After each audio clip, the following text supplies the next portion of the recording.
Abu Nawas mempunyai kebiasaan pulang pada larut malam. Hal tersebut membuat istrinya jengkel. Karena dinilai sudah sangat kelewatan, sang istri merasa cemburu.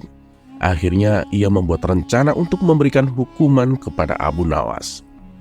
Istrinya berencana mengerjai suaminya untuk membuatnya jera.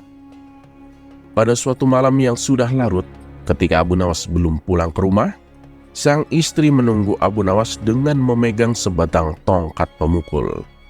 Ia berencana menjebak suaminya dengan berpura-pura mengiranya pencuri, lalu memukulinya. Waktu sudah semakin larut, Abu Nawas juga belum pulang.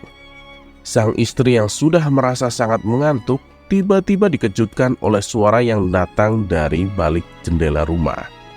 Sang istri yang sudah siaga dengan tongkat pemukulnya, mengira itu adalah suaminya, Abu Nawas.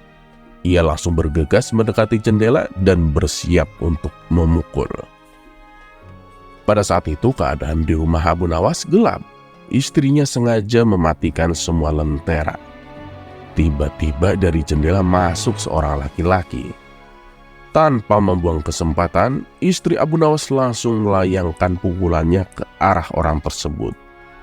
Karena keadaan sedang gelap, ia mengira itu adalah suaminya, Abu Nawas.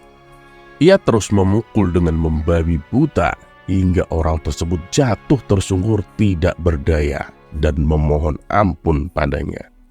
"Ampun, ampun," ujar orang tersebut.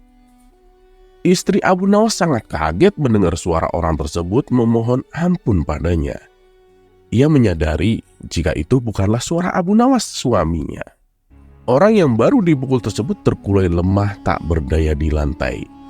Istri Abu Nawas kemudian menghidupkan lentera. Maka jelaslah tampak jika orang tersebut bukanlah suaminya, melainkan orang lain yang hendak mencuri di rumahnya. Sontak istri Abu Nawas berteriak tidak karuan minta tolong. Spontan warga sekitar langsung terbangun dan berhamburan menuju rumah Abu Nawas. Mereka kaget melihat pencuri tersebut yang sudah terkapar tidak berdaya dihajar oleh istri Abu Nawas. Mereka kemudian langsung meringkusnya. "Maaf, saya tidak bermaksud menyakitinya. Apalagi sampai separah ini. Ini karena saya keliru," kata istri Abu Nawas kepada warga. "Keliru? Keliru bagaimana?" tanya warga. "Jadi tadi ia masuk melalui jendela. Saya kira suami saya yang baru pulang berpesta dengan teman-temannya. Makanya langsung saya gebuk dengan tongkat," jelas istri Abu Nawas. Tidak berapa lama kemudian Abu Nawas pun pulang. Ia kaget. Wajahnya menjadi pucat melihat banyak orang di rumahnya. Ia langsung berlari mendekati kerumunan warga di rumahnya dan mengira telah terjadi sesuatu pada istrinya. Seseorang kemudian menceritakan kepadanya. Wajahnya yang semula pucat berubah tersenyum. Ia kemudian berkata, "Untung saja aku pulang lebih telat lagi. Kalau tidak, aku yang akan mengalami seperti ini," kata Abu Nawas senang.